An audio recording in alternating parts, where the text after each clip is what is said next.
दोस्तों, आज का विषय जो है वो है परमेश्वर को हां कहने के बारे में। क्या है? परमेश्वर को हां कहने के बारे में।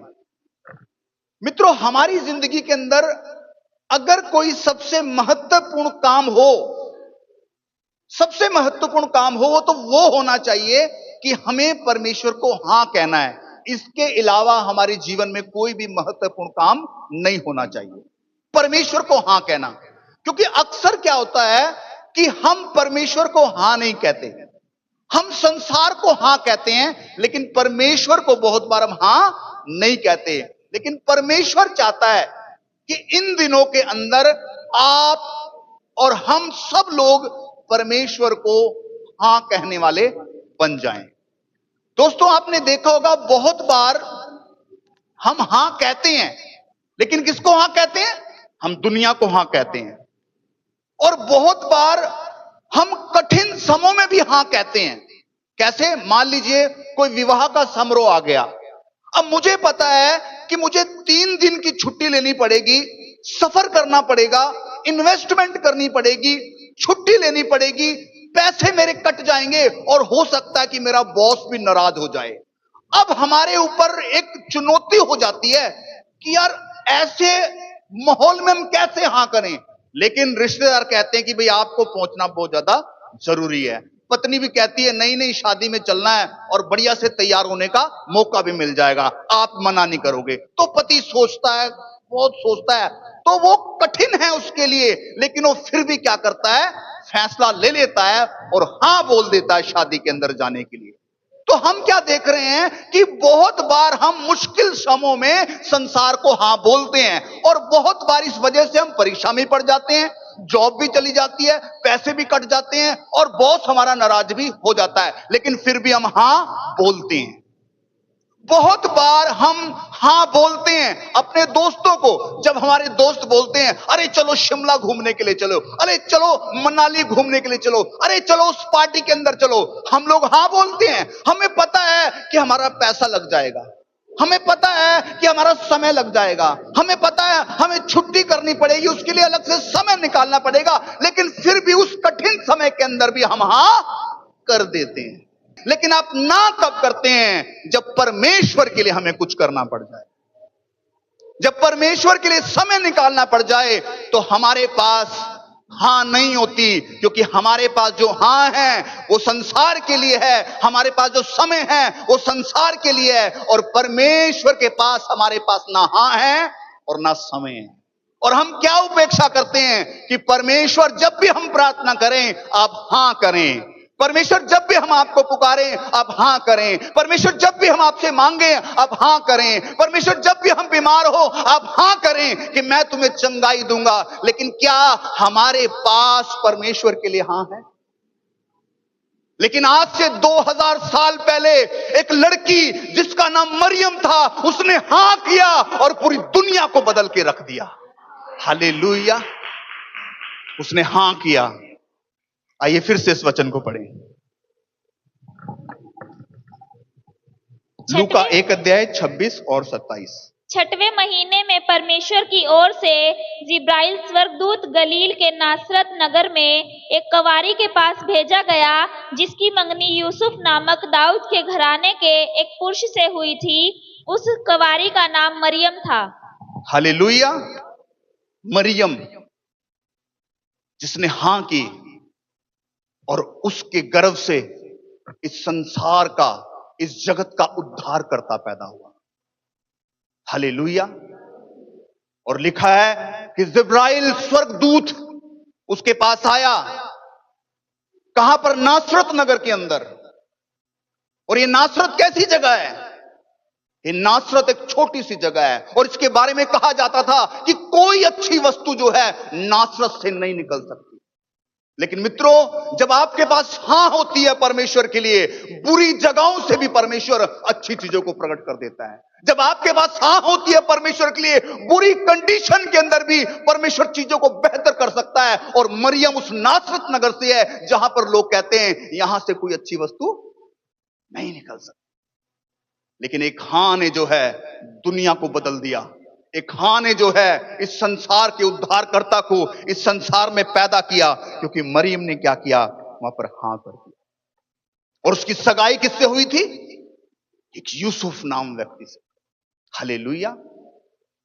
मित्रों, ये सगाई आज की सगाई की तरह नहीं थी, क्योंकि जो पहले की सगाई होती थी उसके अंदर बहुत सारे कानून होते थे। आज की सगाई की तरह नहीं होती थी, क्योंकि उस समय की जो सगाई थी वो सगाई थी, उस सगाई में विवाह के लाभ नहीं मिलते थे। लेकिन आज की जो सगाई है इसमें शादी के लाभ भी मिल जाते हैं।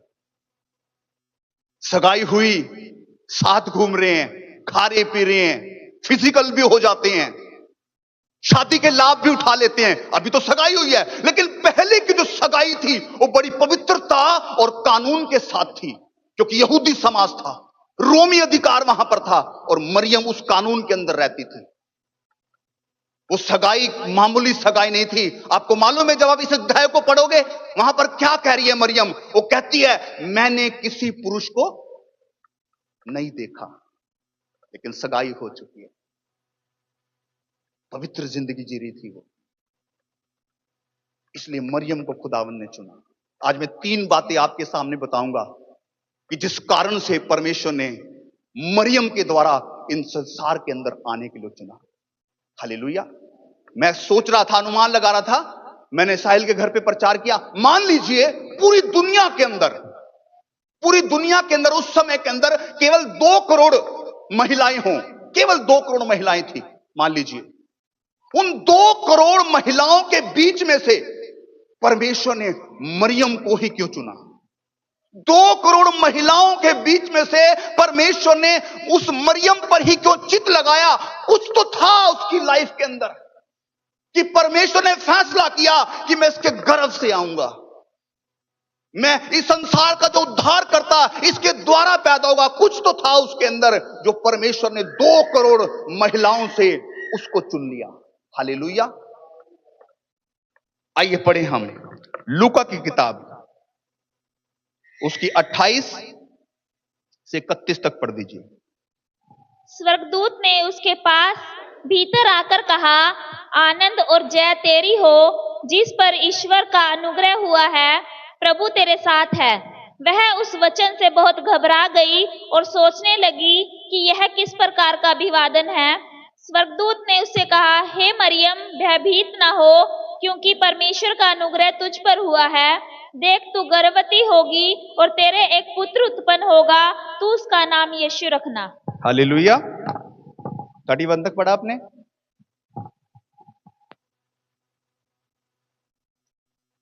हालेलुया।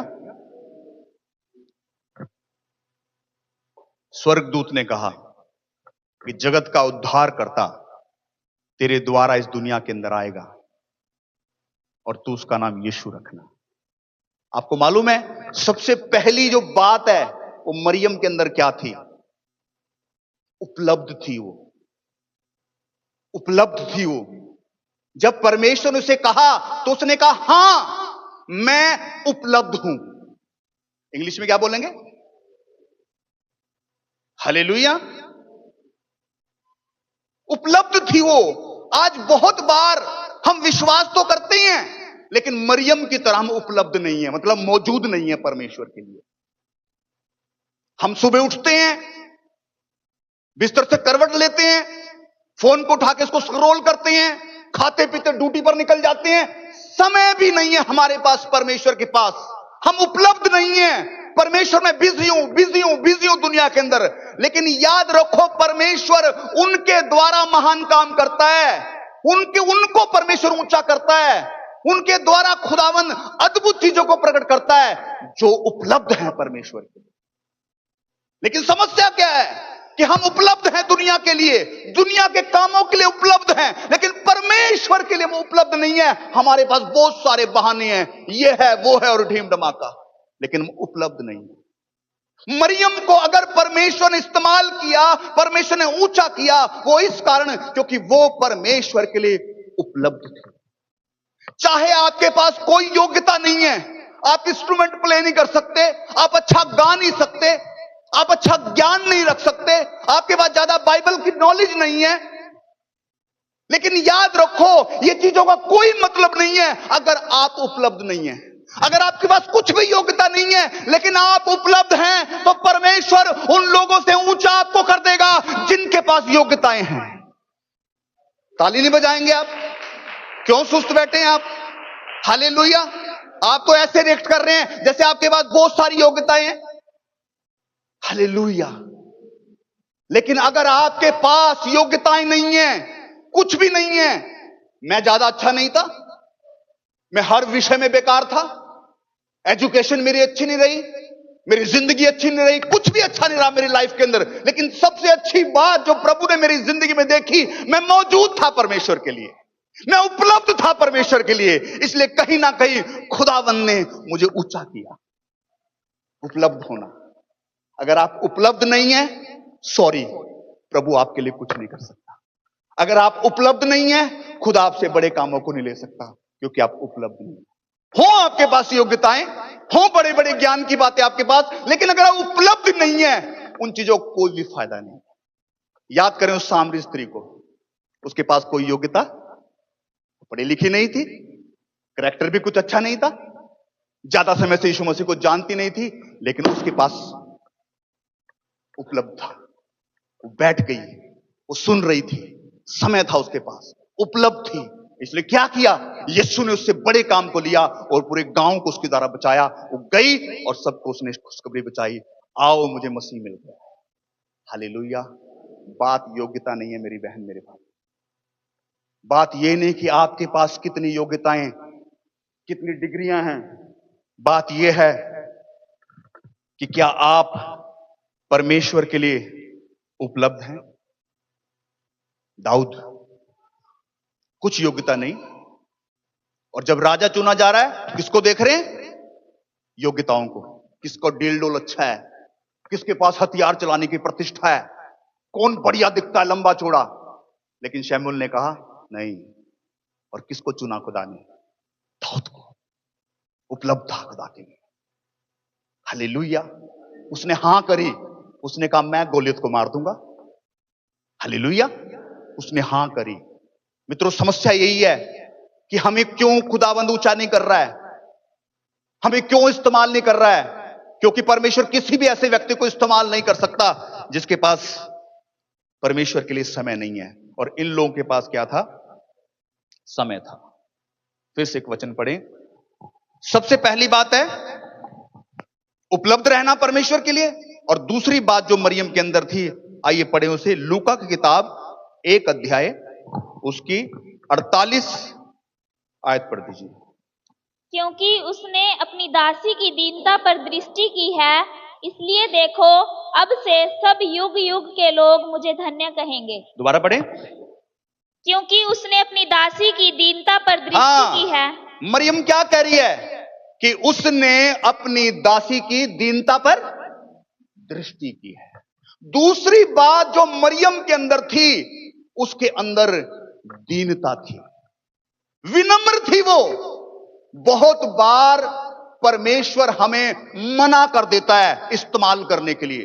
बेशक आपके पास ज्ञान है, बेशक आपके पास वरदान है, बेशक आपके पास बहुत कुछ चीजें हैं, लेकिन परमेश्वर आपको मना कर देता है इस्तेमाल करने के लिए, क्योंकि हमारे पास विनम्रता नहीं होती।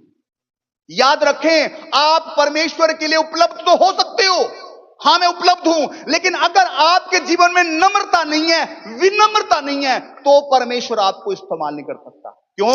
क्योंकि परमेश्वर जानता है अगर मैं इसको इस्तेमाल करूंगा, अगर मैं इसको ऊंचा करूंगा, अगर मैं इसको यूज करूंगा, अगर मैं इसको ब्लेसिंग दूंगा, ये क्या कहेगा? ये घमंडी होकर कहेगा, ओ ये मेरी वजह से हुआ है। ये क्या करेगा? ये मेरी महिमा को खा लेगा। ये क्या करेगा? ये अपने नाम को ऊंचा करेगा, ये मेरे नाम को ऊंचा नहीं करेगा। इसलिए बहुत बार आप उपलब्ध तो होते हो, लेकिन अगर आप विनम्र नहीं, अगर आप घमंड के अंदर जीने वाले व्यक्ति हैं, तो याद करें जितनी मर्जी खासियत आपके अंदर हो, परमेश्वर आपको इस्तेमाल नहीं करेगा, परमेश्वर आपको ब्लेसिंग नहीं देगा। क्योंकि परमेश्वर जानता है अगर किसी भी ऐसे व्यक्ति को मैं खड़ा कर दूं जो विनम्र नहीं है, वो घमंड करेगा। याद करें यूसुफ को, विनम्र व्यक्ति, सब भाइयों में से परमेश्वर ने यूसुफ को ऊंचा कर दिया। क्यों? विनम्र था। उसने हमेशा प्रभु को ऊंचा किया, हमेशा परमेश्वर के नाम की बड़ाई की, और अंत में जिन भाइयों ने सताया था उनको भी उसी ने रोटी खिलाई, क्योंकि विनम्र था। याद रखें, बिना विनम्रता के परमेश्वर आपको ऊंचा नहीं करेंगे। आपके पास जितने मर्जी वरदान क्यों ना हो, क्योंकि परमेश्वर जानता है अगर विनम्रता नहीं होगी आप घमंडी हो जाएंगे, और घमंडी होकर क्या करेंगे? अपने नाम को फैलाने लगेंगे। आज बहुत सारे अगुवे भी तो ऐसा ही कर रहे हैं। लोग यीशु मसीह से ज्यादा उन अगुवों को जानते हैं, यीशु मसीह से ज्यादा लोग उन अगुवों से मिलने के लिए जानते हैं, उनकी वर्शिप कर रहे हैं। क्या उन्होंने स्टेज पे आकर बोला? नहीं, मेरी ओर नहीं देखना। मैंने एक बार प्रचार करते हुए कहा था, अगर कोई सेवक इस बात में फेल हो गया कि उसने अपनी ओर से ध्यान हटाकर लोगों का मसीह की तरफ नहीं लगाया, तो उसकी सेवा बेकार होगी। अगर आप लोगों का ध्यान अपनी तरफ से हटाकर परमेश्वर की तरफ लगा पाए, आपकी सेवा सफल है। और ये कौन कर सकता है? एक विनम्र व्यक्ति कर सकता है। वो क्या करता है? वो कहता है, प्रभु मैं घटूं तू बढ़े। यह है विनम्र व्यक्ति की निशानी। वो बुरा नहीं मानता, वो बुराई के बदले बुराई नहीं करता, वो क्षमा का हृदय रख के चलता है। इसलिए मरियम को खुदावन ने उन 2 करोड़ औरतों में से क्यों चुन लिया? क्योंकि सबसे पहली बात वो उपलब्ध थी, और दूसरी बात वो विनम्र थी। आइए तीसरी बात की ओर चलकर हम समाप्त करेंगे। लूका की पुस्तक 1 अध्याय, माफ कीजिएगा, 40 से 50। तब मरियम ने कहा, मेरा प्राण प्रभु की बड़ाई करता है, और मेरी आत्मा मेरे उद्धार करने वाले परमेश्वर से आनंदित हुई, क्योंकि उसने अपनी दासी की दीनता पर दृष्टि की है। इसलिए देखो, अब से सब युग युग के लोग मुझे धन्य कहेंगे, क्योंकि उस शक्तिमान ने मेरे लिए बड़े बड़े काम किए हैं। उसका नाम पवित्र है, और उसकी दया उन पर जो उससे डरते हैं पीढ़ी से पीढ़ी तक बनी रहती है। सुने मेरी बात को, 50 तक पढ़ा आपने? हालेलुया। सुनो, मेरी तरफ देखो। तीसरी बात जो मरियम के जीवन के अंदर परमेश्वर ने देखी, वो थी उसकी व्यक्तिगत तैयारी। आपको मालूम है, हम कहते हैं कि प्रभु मुझे आशीष दे, मुझे घर दे, गाड़ी दे, बंगला दे, अच्छी सेहत दे, मुझे परमेश्वर अपने राज्य के लिए इस्तेमाल कर। लेकिन क्या आपकी व्यक्तिगत तैयारी है उसके पहले? अब मैं कहता हूं कि मुझे आईएएस बनना है, मैं कहता हूं कि मुझे डॉक्टर बनना है, लेकिन तुरंत डॉक्टर नहीं बनेगा, तुरंत उसको जॉब नहीं मिलेगी, तुरंत उसका सिलेक्शन नहीं हो जाएगा। उसको उससे पहले क्या करनी पड़ेगी? एक व्यक्तिगत तैयारी करनी पड़ेगी। और वो तैयारी कैसी होती है? बहुत बार वो गुप्त में होती है। तो मरियम के पास एक व्यक्तिगत तैयारी थी, उसका रिश्ता प्रभु के साथ बहुत अच्छा था। हम कह रहे हैं परमेश्वर हमें ऊंचा कर, लेकिन क्या आपका जो गुप्त का जीवन है वो परमेश्वर के साथ कैसा है? लोगों को दिखाने के लिए नहीं कि आप कितनी बाइबल पढ़ते हैं, कितनी प्रार्थना करते हैं, कैसा प्रभु के साथ चल रहे, नहीं, गुप्त में आपकी लाइफ कैसी है, गुप्त में आप कैसी जिंदगी को जी रहे हैं, कितना बाइबल पढ़ रहे हैं, कितना प्रार्थना कर रहे हैं, कितना उपवास कर रहे हैं, बताने का विषय नहीं होता। ये गुप्त में यीशु मसीह ने कहा कि जब तू प्रार्थना करे अपनी कोठरी में जा, अपने द्वार को बंद कर। लेकिन जो मरियम थी, उसकी जो व्यक्तिगत लाइफ थी परमेश्वर के साथ बहुत अच्छी थी। आप जो अभी मैंने 1 अध्याय 40-50 पढ़ा, इसको पढ़ लेना। ये सारे कौन से कोट ले रही है? भजन संहिता की बातों को दोहरा रही है। देखो, शमूएल, पहला शमूएल, दूसरा शमूएल बातों को दोहरा, उत्पत्ति की बातों को दोहरा रही है। उसका मतलब पवित्र शास्त्र की जानकार थी।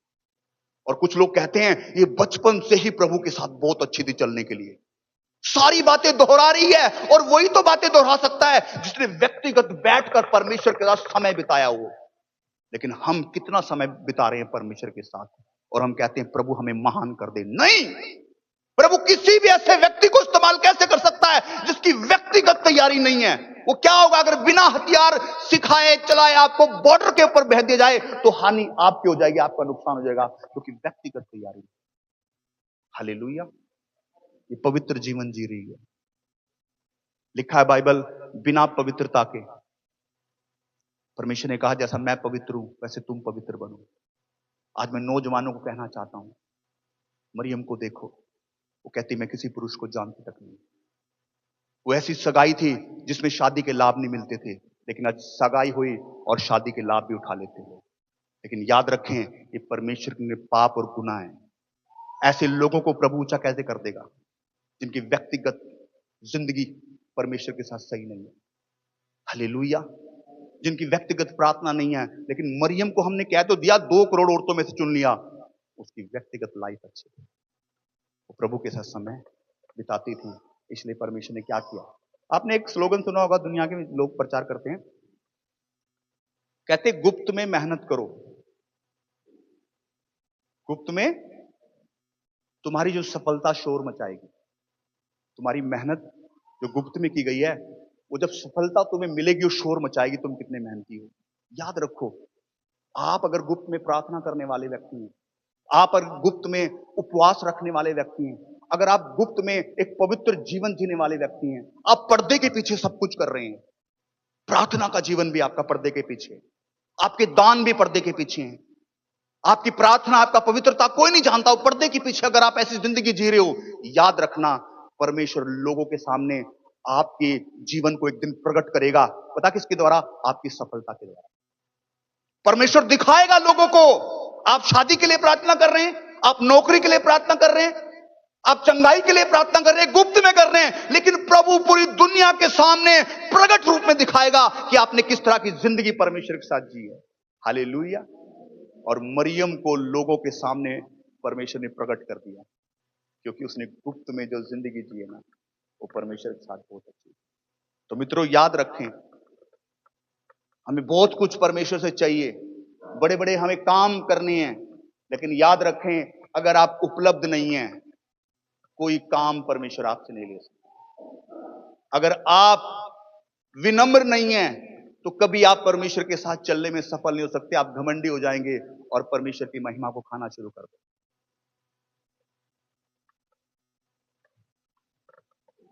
और तीसरी बात क्या थी? उसकी व्यक्तिगत तैयारी जो परमेश्वर के साथ थी। कोई नहीं जानता था उसे, लेकिन परमेश्वर लोगों के सामने लेके आया। अगर आप पवित्रता में जी रहे हैं, अगर आप प्रार्थना की जिंदगी में जी रहे हैं, अगर परमेश्वर के साथ आपके रिश्ते हैं, प्रभु लोगों को पता कैसे दिखाएगा? आपकी ब्लेसिंग के द्वारा। आप नहीं बोलोगे, आपकी आशीषें बोलेंगे, आपकी आशीषें जवाब देंगी लोगों को कि आपकी जिंदगी परमेश्वर के साथ कैसी थी। लेकिन याद रखें, प्रभु कभी ऐसे व्यक्ति को ऊंचा नहीं करेगा जिसके पास परमेश्वर के लिए उपलब्धता नहीं है, उपलब्ध नहीं है, जो परमेश्वर के सामने विनम्र नहीं है और जिसकी तैयारी भी नहीं है। हाँ, मरियम के समान बने। और आज यही शिक्षा है, अगर चाहते हैं खुदावंद हमें ऊंचा करे, हमारी गवाहियों को ऊंचा करे, तो कोशिश करें जब परमेश्वर के लिए काम करते हैं आप लोग ना, उसे व्यक्तिगत लोगों को दिखाने की जरूरत नहीं, आपकी गुप्त का जीवन कैसा होना चाहिए। सबसे बड़ी बात है पवित्रता, इसके बिना कोई परमेश्वर को देख नहीं सकता। और यीशु हमें देता है, यीशु हमारे गुनाह को माफ करता है। चिंता ना करें, अगर हमने पाप अपराध किए हैं तो भी हम पवित्र जीवन जी सकते हैं, अगर हम यीशु से कहें कि प्रभु मैं गुनाहगार हूं, मुझे माफ कर दे। अगर हमने विवाह से पहले, मंगनी के अंदर या विवाह से पहले हमने शादी के फायदे उठाए हैं, उसकी सजा है, बाइबल कहती है उसकी सजा है। लेकिन आज अगर हम प्रभु से कहें कि प्रभु हमें माफ कर दे, तब भी प्रभु हमें पवित्र जीवन दे सकता है। अगर हम कहें कि परमेश्वर हमें इस्तेमाल कर, हाँ, आज परमेश्वर से कहें कि प्रभु मैं दुनिया को हाँ कहता हूँ, और बात बहुत बार मैं कठिन समय में भी हाँ कहता हूँ, जब मेरा पैसा भी लग जाता, समय भी लग जाता है, नौकरी के ऊपर ही बात बनती है, लेकिन मैं हाँ कहता हूँ संसार को, प्रभु मैं तुझे क्यों ना हाँ कहता। क्योंकि याद रखे, जिन्होंने हाँ कही ना प्रभु को, उन्होंने इतिहास तो बदले हैं, परमेश्वर ने उनको भी बदला है और ऊंचा कर दिया। वो आपको क्यों नहीं बदलेगा? ताली बजाकर प्रभु। बहुत बार अपने बजट से बाहर जाकर हम हाँ कर देते हैं, बजट नहीं होता, बच्चा जिद कर रहा है, फलाना दिन का हमने हाँ कर। माफ कीजिए, कल ही हम बाजार के अंदर थे, राजू भाई, हम इन्होंने घर पर बैठ के मुझे बात बोली थी, पास्टर जी बच्चे कहते हैं नए फोन के लिए कि मेरा बजट नहीं। लेकिन हम दुकान पर गए, फोन पसंद आया और हमने फोन खरीद भी लिया। बच्चों के सामने राजू भाई ने हाँ बोल दी। पता है नहीं, बजट नहीं है, मुश्किल आ जाएगी, इंस्टॉलमेंट भरनी 1 साल के लिए, लेकिन उन्होंने हाँ बोल दी कठिन परिस्थिति के अंदर। प्रभु को क्यों नहीं भाई? बल्कि प्रभु कहता अगर तू मेरे लिए हाँ करेगा, मैं तेरी जिंदगी को बदल दूंगा, तुझे ऊंचा करूंगा, तुझे महान करूंगा, जैसे उसने उन लोगों को किया जिन्होंने हाथ किया। बात पर्दों की है भाई, बात चर्च के समान की है। ये बहुत मामूली चीजें हैं, लेकिन क्या है, हमारे पास हाँ नहीं रहती। चर्च के लिए हमारे पास हाँ नहीं, चर्च के प्रोग्राम के लिए हमारे पास हाँ नहीं, यूथ मीटिंग के लिए हाँ नहीं, लेडीज मीटिंग के लिए हाँ नहीं, कोटेज मीटिंग के लिए हाँ नहीं। लेकिन पता लगता है जो बंदा कहीं नहीं होता वो शादी में है। हेलो, पीछे वाली बहनें भी सुनो। हेलो, इधर देखो मेरी तरफ, तुम बच्चे खिलाने आ रखे हैं यहां पर, यहां भी देखा करो, इधर देखो सब। बहुत बार मैं क्या कह रहा हूं बहनों, आपके लिए youth meeting, church meeting, women's meeting के लिए समय नहीं है, लेकिन घर के घरेलू प्रोग्राम्स के लिए समय हाँ है आपके पास। आप मना नहीं करते क्योंकि आप महत्व उनको देते हो। यीशु आपके लिए मामूली है, यीशु आपके लिए कुछ भी नहीं है, इसलिए आप यीशु को फटाफट ना कह देते हो, फटाफट छुट्टी कर लेते हो चर्च की भी, फटाफट कह देते हो यार मेरे हालात ऐसे चल रहे हैं, क्योंकि यीशु मामूली है भाई, सच बता रहा हूं मैं। लेकिन याद रखो, अगर आप प्रभु के लिए उपलब्ध हो, अगर आप परमेश्वर के साथ विनम्र हो, अगर आप परमेश्वर के साथ व्यक्तिगत समय बिताते हैं, इतना महान आप हो जाएंगे, इतना इस्तेमाल प्रभु आप करेगा, वो आपकी प्रतिष्ठा को भी बढ़ाएगा। ताली बजाकर प्रभु की महिमा करें। चाहे आपका विवाह है, चाहे आपके रिश्ते हैं, चाहे वो दुनिया है, परमेश्वर आपको सबसे ऊंचा कर सकता है, लेकिन क्या आप उपलब्ध हैं खुदावंत के लिए? आइए खड़े हो जाएं और प्रार्थना करें। Thank you Jesus, thank you Jesus, thank you Jesus, hallelujah. आंखों को बंद करें, परमेश्वर की उपस्थिति हमारे बीच में। Thank you Jesus. वो परमेश्वर जो अद्भुत कामों को प्रकट करने वाला परमेश्वर है, मेरी बहन वो हमारे बीच में है। मेरे भाई, अभी मैंने आपको बताया कि परमेश्वर से सब कुछ हो सकता है। मेरी बेटी, मेरे भाई, परमेश्वर से सब कुछ हो सकता है। बहुत बार हम अपने जीवन में क्यों स्ट्रगल कर रहे हैं? सुनो मेरी बात को, हम इसलिए स्ट्रगल कर रहे हैं क्योंकि हमारे पास परमेश्वर के लिए हाँ नहीं है। हमारे पास परमेश्वर के कामों में जाने के लिए हाँ नहीं है। हमारे पास परमेश्वर के राज में बोने के लिए हाँ नहीं है। हमारे पास परमेश्वर के साथ चलने के लिए हाँ नहीं है। यही कारण है हम स्ट्रगल कर रहे हैं। हम 100% काम करते हैं, लेकिन 5% ही उसका फल हमें मिलता है, क्योंकि हमारे पास हाँ नहीं है परमेश्वर के लिए। याद रख मेरे भाई, मेरी बहन, हम जितना मर्जी संसार को हाँ कर लें, जितना मर्जी संसार को खुश कर लें, लेकिन जो परमेश्वर आपको दे सकता है और जितनी जल्दी परमेश्वर दे सकता है, संसार नहीं दे सकता। हो सकता है लोगों को हाँ करने के बाद आपके पास दौलत आ जाए, आपके पास बहुत सारी सुविधा आ जाए, लेकिन मैं कहना चाहता हूं सुकून कहां से आएगा? मैं कहना चाहता हूं शांति कहां से आएगी? वो तो मेरे यीशु मसीह के पास है। लेकिन जब आप परमेश्वर को हाँ करते हैं, वो आपको दुनिया की चीजें तो देता है, लेकिन साथ में वो सुकून और शांति भी देता है। ओ जीसस, क्योंकि मेरा परमेश्वर कहता है कि जो पैसा, जो ब्लेसिंग मैं देता हूं, उसके साथ कभी दुख नहीं मिलाता। इसलिए मरियम के समान हो जाओ, जिसको प्रभु ने 2 करोड़ औरतों में महान कर दिया। अगले व्यक्ति आप हो सकते हैं अगर आप प्रभु के लिए हाँ करने वाले हैं। अगले व्यक्ति आप हो सकते हैं अगर आप विनम्र अपने जीवन के अंदर, आप दीन अपने जीवन के अंदर, आप हमेशा प्रभु को महिमा देते हैं, हमेशा कहते हैं मैं घटूं और प्रभु बढ़े। आप महान हो सकते हैं अपने जीवन में। अगले व्यक्ति आप हो सकते हैं अगर आपकी व्यक्तिगत तैयारी है। मरियम के समान प्रभु ने इस पर चित्त लगाया, क्योंकि वो तैयार थी। वो तैयार थी गर्भ धारण करने के लिए, वो तैयार थी हाँ कहने के लिए।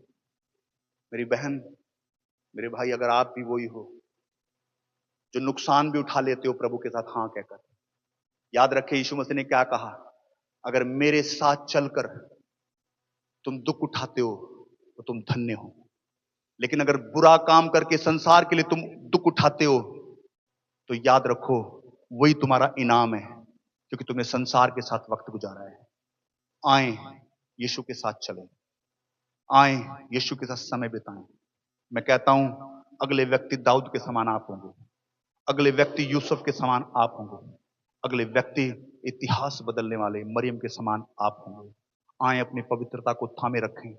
आए अगर हमने अपने जीवन में गलतियां की हैं, गुनाह किए हैं, आए उन्हें कबूल करें, पश्चाताप करें, यीशु के लहू को अपने जीवन पर लगाएं और कहें प्रभु आज की सुबह मुझे पवित्र कर दे प्रभु।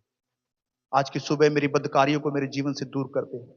अगर मैंने अपने जीवन में खुदावंद कोई भी ऐसा काम किया है, ओ प्रभु, जो तेरी बुलाहट से अलग था, तेरे वचन से अलग था, ओ परमेश्वर मुझे माफ कर दे। वो दयालु परमेश्वर है। मेरी बहन, मेरी बेटी, मैं आपसे कह रहा हूं, अपने बच्चों को भी सिखाएं, अपने आप को भी सिखाएं, प्रभु के लिए हमेशा उपलब्ध रहना, प्रभु को हमेशा हाँ कहना, परमेश्वर के साथ विनम्र जीवन के साथ चलना, तैयारी रखना। पता नहीं कब खुदावंद आपको ऊंचा कर दे। हालेलुया। धन्यवाद प्रभु। खुदावंद, मैं एक एक जन को तेरे हाथों में सौंपता हूं। आज जो बीमार है वो चंगे हो यीशु मसीह, क्योंकि तू हमारा चंगा करने वाला परमेश्वर है। आज जो कठिन हालातों के अंदर फंसे हो प्रभु जी, उनके हालातों को बदल दे प्रभु, क्योंकि तू सब कुछ कर सकता है। ओ परमेश्वर पिता, जिनकी मैरिज लाइफ के अंदर उलझने हैं परमेश्वर, ओ जिनकी मैरिज लाइफ के अंदर स्ट्रगल्स है खुदावन, ओ प्रभु ये सबसे बड़ा दुख है खुदावन, अगर शादी ठीक नहीं है, ओ अगर पति पत्नी का जिंदगी सही नहीं है, सबसे बड़ा दुख है खुदावन, क्योंकि खुदावन तूने रिश्ते बनाए हैं, तूने इसलिए पति पत्नी को जोड़ा था कि आनंद के अंदर रहे परमेश्वर और शैतान पर विजय पाए। प्रभु आज मेरी प्रार्थना है, ओ जो पति पत्नी अपने रिश्तों में कठिनाइयां और स्ट्रगल देख रहे हैं यीशु मसीह, ओ प्रभु तू कुछ भी कर सकता है। मैं आपसे कह रहा हूं, जो पति पत्नी है, अगर आप परमेश्वर के लिए उपलब्ध हो, मैं कह रहा हूं उनसे जो पति पत्नी है, अगर आप विनम्र जीवन जी रही हैं, मैं कह रहा हूं जो पति पत्नी है, अगर आप परमेश्वर के साथ व्यक्तिगत तैयारी के अंदर हैं, बैठकर दुआ करने वाले हैं, मैं कहता हूं परमेश्वर सब कुछ बदलने के लिए जा रहा है और सब कुछ नया करने के लिए जा रहा है, क्योंकि मेरा यीशु मसीह सब कुछ कर सकता है। वो आप पर चित लगाता है जब आप तैयारी के साथ बैठे होते हैं, वो आप पर चित लगाता है जब आप परमेश्वर को हाँ कहने वाले होते हैं, वो आप पर चित लगाता है जब आप विनम्र व्यक्ति होते हैं। हालेलुया। ओ मेरे परमेश्वर, तो हालात बदल रहा है। ओ सच में आपकी जिंदगियों में आप खुशखबरी देखने जा रहे हैं यीशु के नाम से। मैं कह रहा हूं आपसे, अगर आज से आप तैयारी कर लें, ओ अगला महीना अगला साल आपका हो सकता है, अगर आज आप तैयारी कर लें। मेरे प्रभु, जो जवान है उनके लिए प्रार्थना करता हूं, वो मरियम की तरह हो जाएं, जिसने कहा था मैं किसी पुरुष को जानती नहीं और उसकी मंगनी हो चुकी थी। ओ प्रभु, ये जवान ऐसे हो जाएं कि व्यक्तिगत तौर पर बैठकर अपने विवाह के लिए प्रार्थना करने वाले हों, और जब इनकी विवाह हो तो दुनिया हैरान हो जाए। ओ ऐसा जीवन साथी, ऐसा परिवार, आप हैरान कर दोगे लोगों को। सच कह रहा हूं मैं, अगर आप पवित्र जीवन जी रहे हो, अपने विवाह के लिए प्रार्थनाएं कर रहे हो, और अपनी उन्नति के लिए प्रार्थना कर रहे हो, पति पत्नी के लिए प्रार्थना कर रहे हो, आप लोगों को हैरान करने वाले होंगे। मैं सच कह रहा हूं आपसे, सच कह रहा हूं मैं आपसे। मरियम ने हैरान कर दिया लोगों को, आज तक हैरान हैं लोग। हो कवारी मरियम से उद्धार करता जन्मा। प्रभु, मैं एक एक जन को तेरे हाथों में सौंपता हूं, सब पर अपनी दया का हाथ बनाकर रखना। धन्यवाद, यीशु मसीह के नाम से बोलो आमीन। बैठ जाएं सभी।